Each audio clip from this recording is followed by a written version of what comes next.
Boa noite, amados colegas, amados alunos.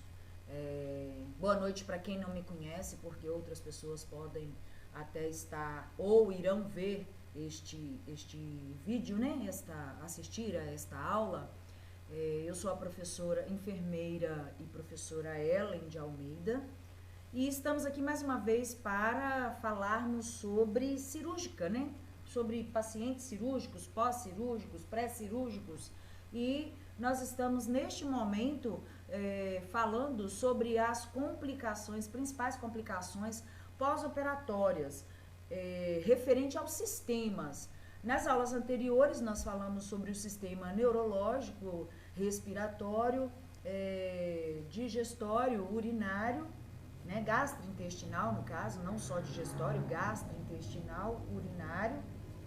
E hoje, principalmente hoje, nós estaremos falando sobre as principais complicações do sistema cardiovascular, tá?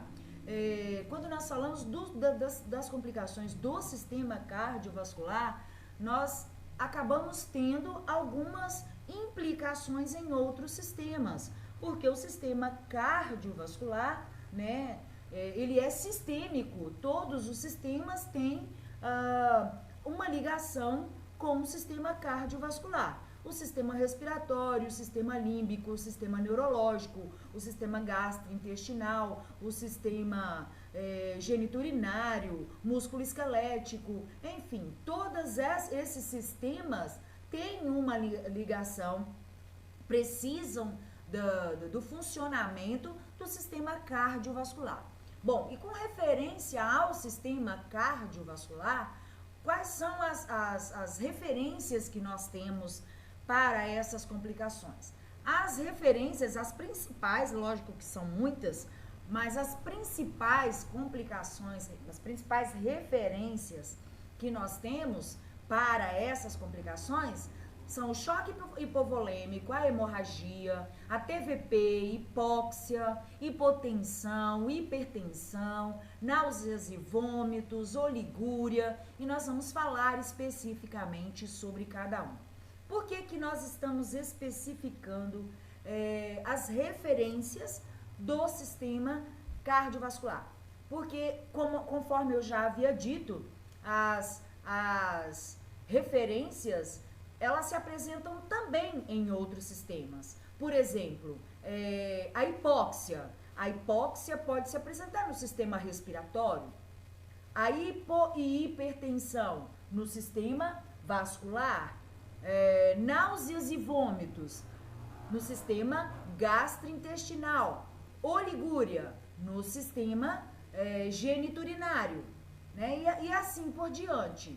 Então, por isso, a hipóxia também pode interferir no sistema neurológico, né, trazendo esse paciente para uma lipotímia, para um desmaio, para uma tontura, uma fadiga respiratória, e aí a gente já tem o sistema respiratório trabalhando junto com o sistema neurológico. Ainda do sistema neurológico, nós com referência à hipóxia, nós podemos citar confusão mental. Então, por isso que eu estou citando neste momento as principais referências e que estão intrinsecamente ligadas aos outros sistemas, não somente às complicações do sistema cardiovascular.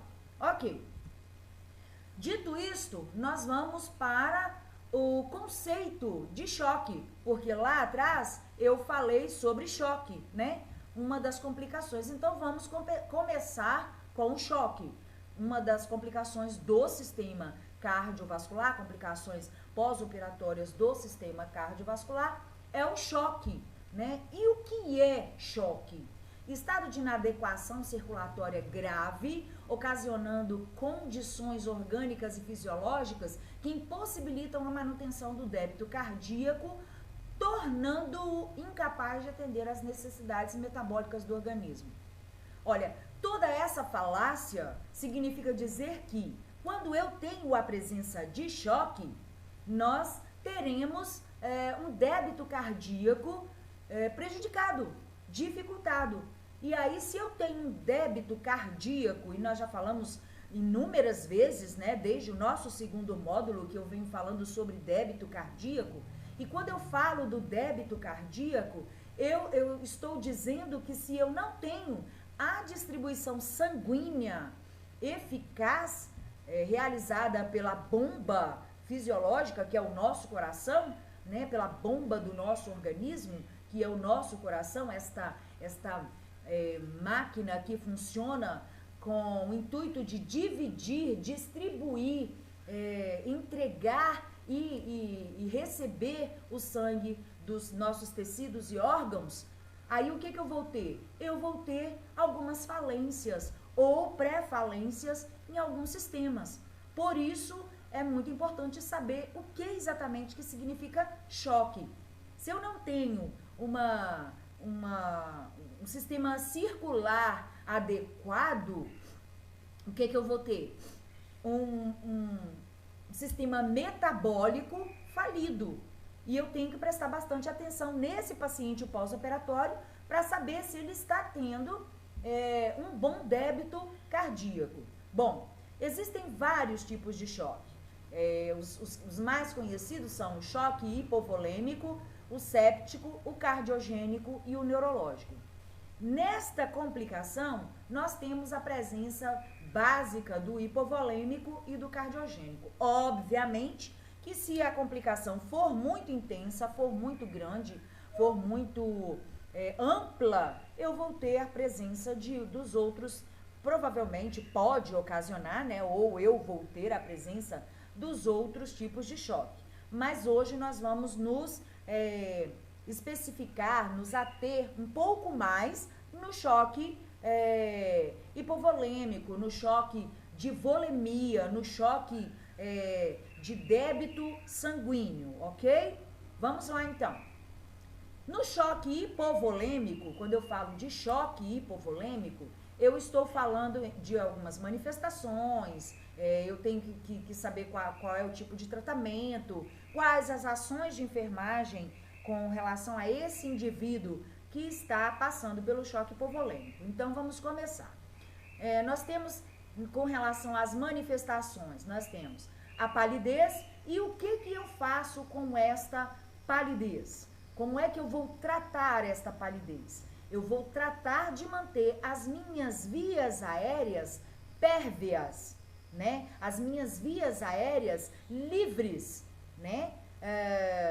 Para que esse indivíduo possa fazer uma troca gasosa adequada e não prejudicar o sistema respiratório.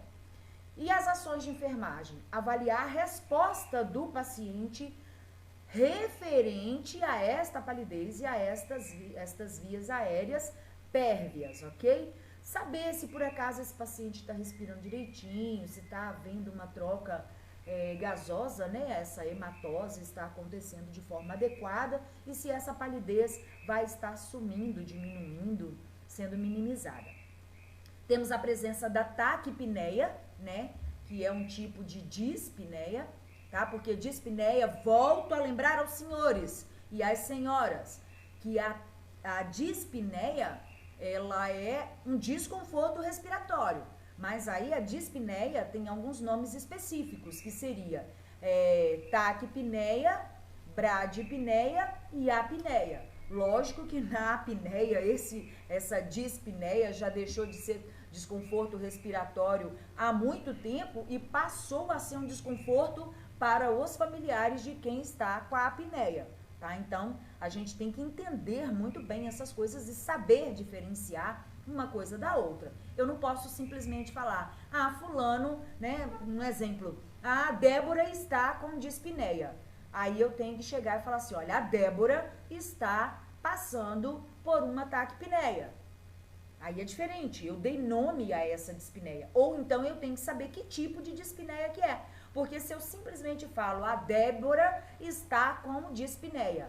E aí eu pergunto a você, qual tipo de dispneia, Jânquia, que a Débora está apresentando? Jânquia vai saber me explicar, porque ela sabe muito bem que esta dispneia leva o nome de taquipneia ou bradipneia, ok? Que fique entendido de uma vez por todas esta situação.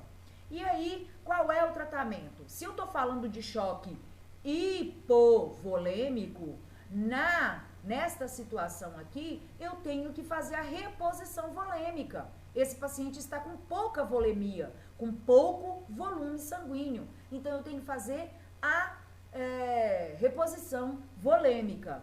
Com quê? Com sangue? Com soro?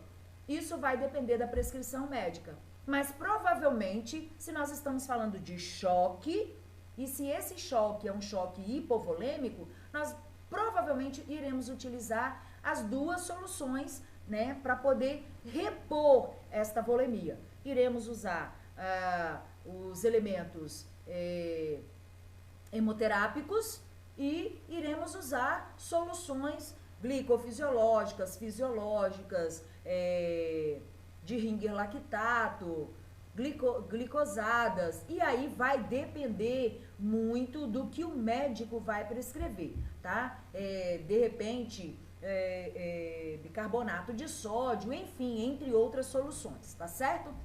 Incentivar o repouso, incentivar esse paciente a fazer repouso, é uma das ações de enfermagem com relação à taquipneia.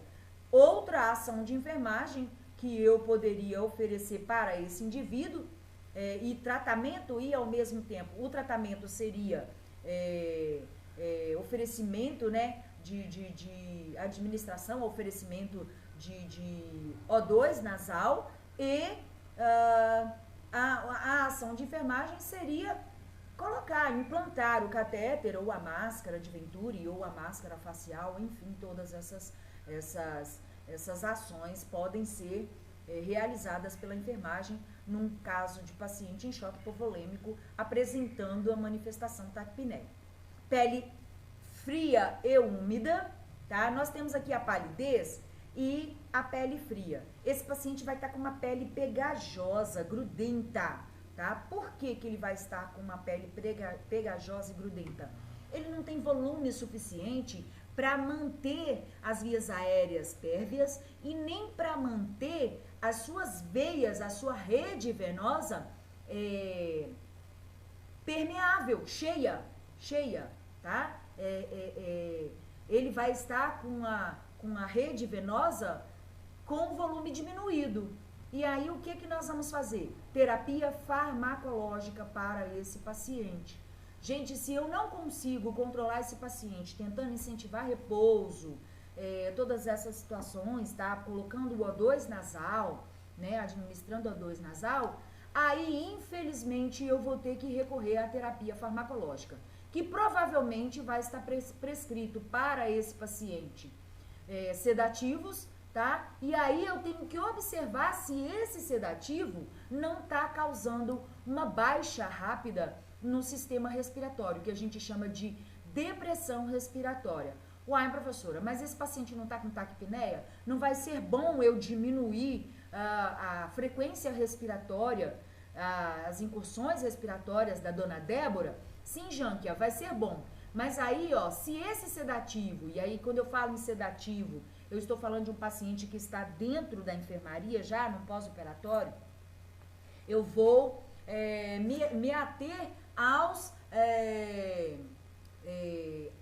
a maioria das vezes, aos opioides, às medicações derivadas de opioide. E esse opioide faz uma depressão respiratória. Ele pode baixar a frequência respiratória no clicar de dedos. Então, eu tenho que tentar me ater, né, ou não tentar me ater à respiração desse paciente que estava altíssima para que não fique muito baixa, tá certo?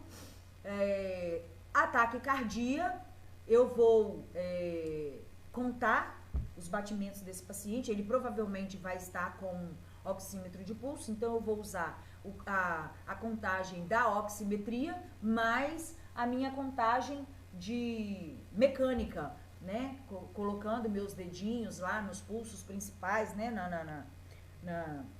Nas veias principais, que pode ser carótida, inguinal, a radial, enfim, para saber como é que tá. E aí eu vou para a prescrição e observo se ele tem terapia farmacológica prescrita, que nesse caso vai ser cardiotônico, medicações cardiotônicas, ok? Manter esse paciente aquecido, porque aí eu vou ter uma boa movimentação do ciclo sanguíneo. E aí as hemácias não vão se aglomerar e eu vou ter uma boa fluência de divisão respiratória, metabólica, né, de todas essas situações. A taxfigmia, eu vou usar na taxfigmia drogas vasoativas, né, aminas vasoativas, que são medicações que trabalham as ações cardíacas. E na taxfigmia, o que eu observo na taxfigmia? Professora, pelo amor de Deus, a taxfigmia para mim é uma palavra nova. Olha aqui, ó, eu não tenho ataque cardíaco. A taxfigmia é uma aceleração do pulso com o paciente em repouso. Por que eu coloco aqui como taxfigmia? Porque esse paciente não está fazendo nenhum esforço. E aí eu tenho essa aceleração, esse aumento de batimento do pulso do paciente com ele em repouso, sem fazer nada, simplesmente respirando, tá? Então o que eu vou fazer com esse paciente? Neste caso, eu vou encorajar esse paciente a respirar um pouquinho mais profundo, pedir a ele que, como eu vou fazer o uso de drogas de aminas vasoativas, né, que vão vasodilatar, né, aumentar o calibre dessa veia, por assim dizer, eu tenho que incentivá-lo a respirar mais profundamente. Quando eu incentivo esse paciente a respirar mais profundamente, eu vou fazer um pouquinho mais de esforço do arco intercostal e aí, nessa insuflação pulmonar, eu diminuo um pouco esta taquipneia e esta taquicardia, tá certo? Vou ter a cianose. Na cianose, eu já tenho aqui, ó, o aquecimento do paciente. Esse tratamento tá de bom tamanho, então nós vamos, nas ações de enfermagem, observar a presença de edema periférico e sinais de edema pulmonar. Como é que eu sei se esse paciente vai estar com edema pulmonar? A frequência respiratória e a frequência cardíaca não vão baixar e provavelmente o médico vai pedir um exame, um eletrocardiograma, um exame, um raio-x de pulmão, né? Todas essas situações. E, por último, mas não menos importante, a hipotensão arterial. Meu Deus, eu tenho duas alterações para mais aqui, ó. Eu tenho ataque taquipneia, tenho ataque taquicardia e eu vou ter uma hipotensão arterial? Sim, você vai ter uma hipotensão arterial. Porque esse coração, ele vai estar com taquicardia porque ele vai estar trabalhando mais. Ele está trabalhando mais. Se ele está trabalhando mais, ele entende que ele tem que repor volume. E para eu ter uma pressão arterial normal, eu preciso de volume. E como eu não tenho esse volume, eu vou ter uma hipotensão arterial. Então, as ações de enfermagem eu tenho acima que servem para todas essas manifestações aqui, que serve também para a hipotensão arterial. Bom, e agora nós vamos falar de hemorragia.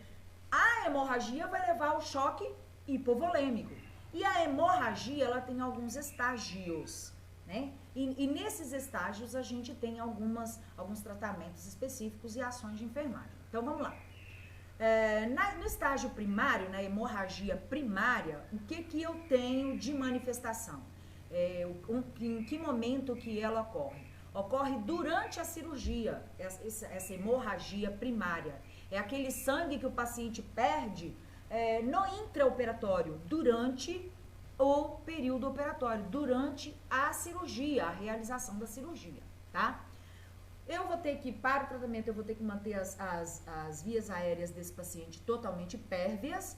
As ações de enfermagem, colocar o paciente em posição supina, com as pernas elevadas a mais ou menos 20 graus, e os joelhos vão ter que estar eretos, não podem estar fletidos, flexionados. Por que que os meus joelhos não podem estar flexionados? Porque senão eu vou fazer a dobradura, a curvatura da rede venosa que passa da perna, dos pés da perna para a coxa, para a virilha, enfim, para o restante do corpo, né, nesse retorno sanguíneo da grande circulação, e aí eu vou ter impedimento de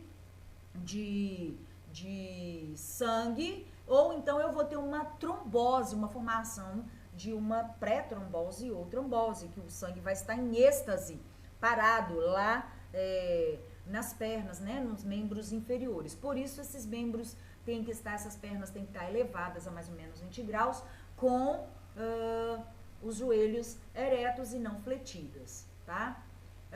O que mais que a gente tem que fazer com esse indivíduo? A reposição volêmica, né? Afinal de contas, ele está perdendo sangue pela hemorragia, ele perdeu sangue, e aí a gente considera uma perda de sangue considerável para a reposição volêmica de até 500 ml, tá certo? Acima de 500 ml, a gente já tem, de 500 ml acima, já tem que ficar atento para a reposição volêmica, e aí tem que ter o sangue reservado, tá certo? Inspecionar curativos para ver se não está perdendo, depois da cirurgia, sangue pela ferida operatória, né? Já na intermediária, ocorre nas primeiras 24 horas após a cirurgia. E aí nós vamos ter um tratamento com terapia farmacológica, que é a administração e a reposição volêmica prescrita. Nós estamos falando de sangue, então nós vamos fazer a reposição volêmica de sangue e hemoderivados. Vai estar prescrito, tá certo? E os cardiotônicos, que vão estar prescritos também pelo médico, e vamos fazer o controle dessa infusão de líquido e observar sempre se o paciente não está tendo febre, porque se ele tiver hipertermia, esta reposição de hemoderivados fica impossibilitada de ser administrada, ok? Já na secundária, eu tenho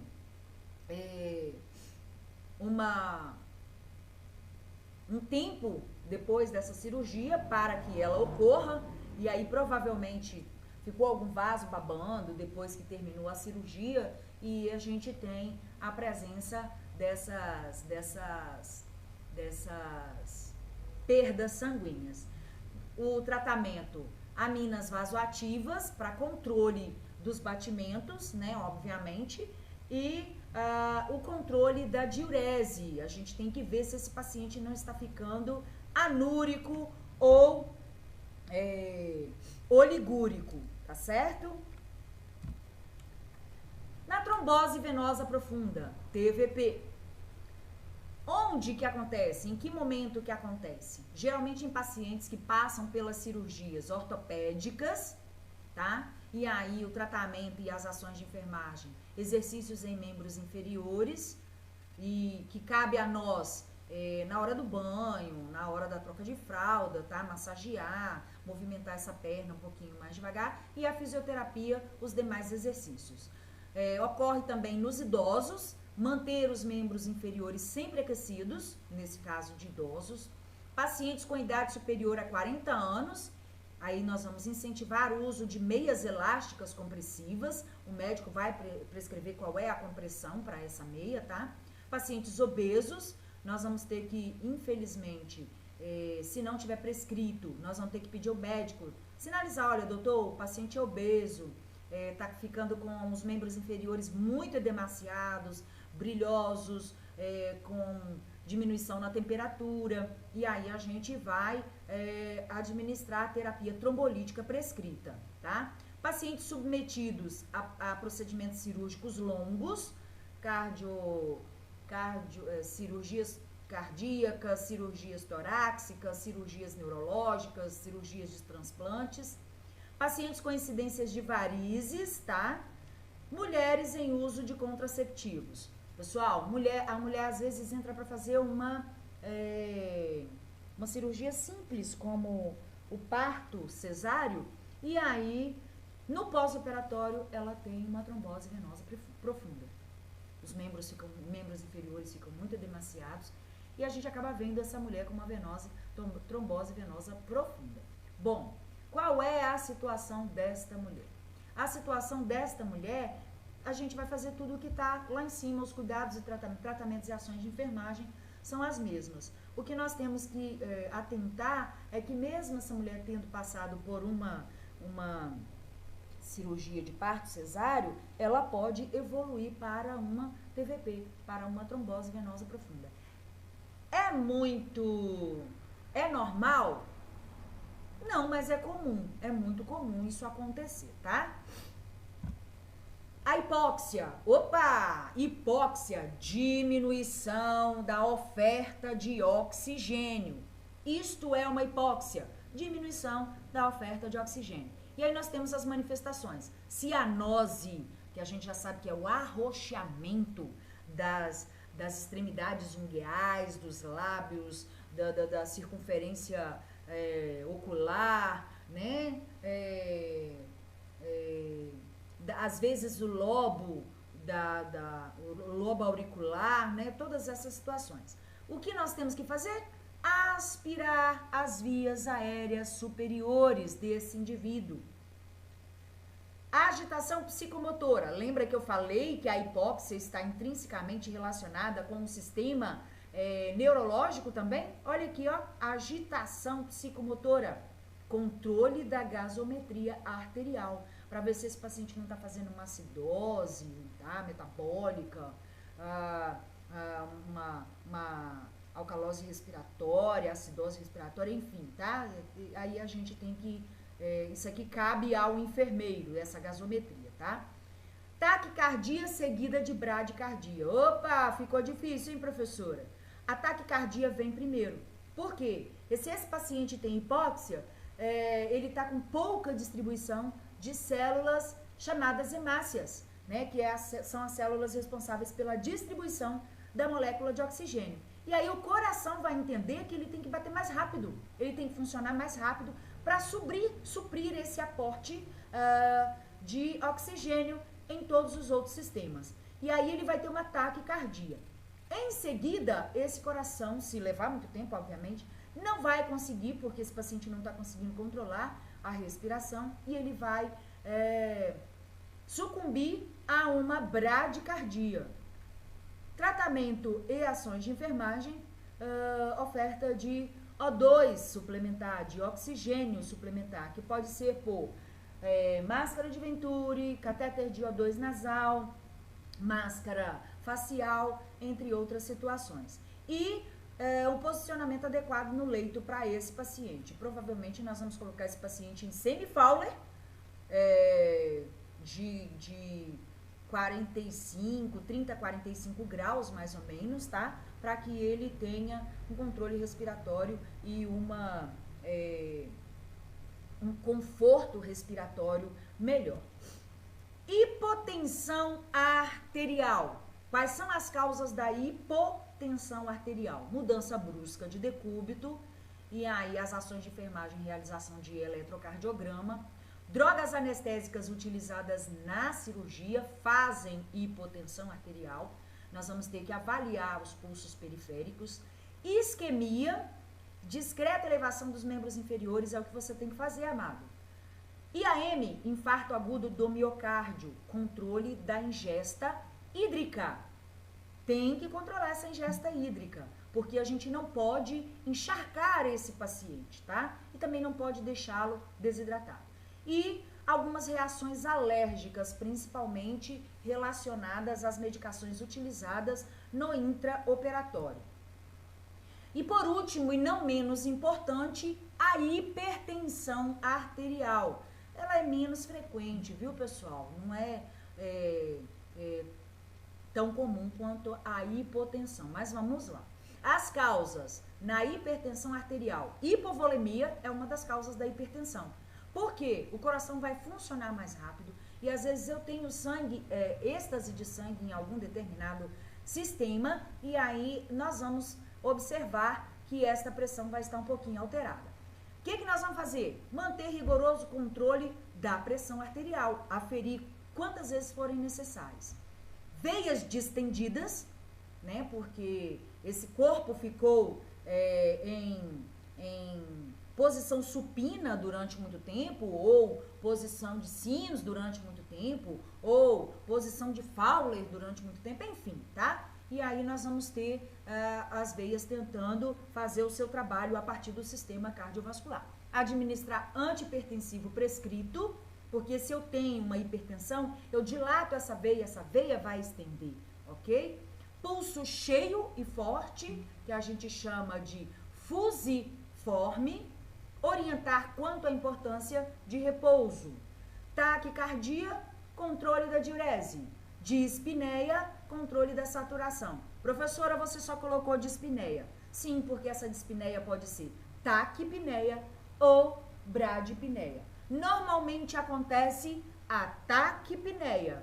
E aí eu vou controlar a saturação desse indivíduo para saber sobre a oferta de O2 para conforto respiratório. Bom, pessoal, por hoje foi só isso, tá?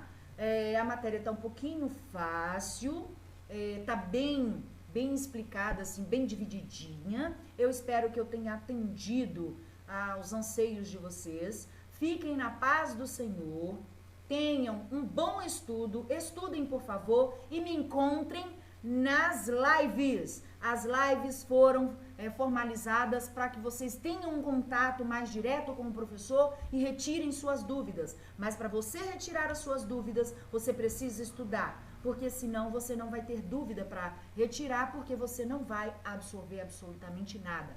Beijos no coração, fiquem com Deus, até o nosso próximo encontro. Fui!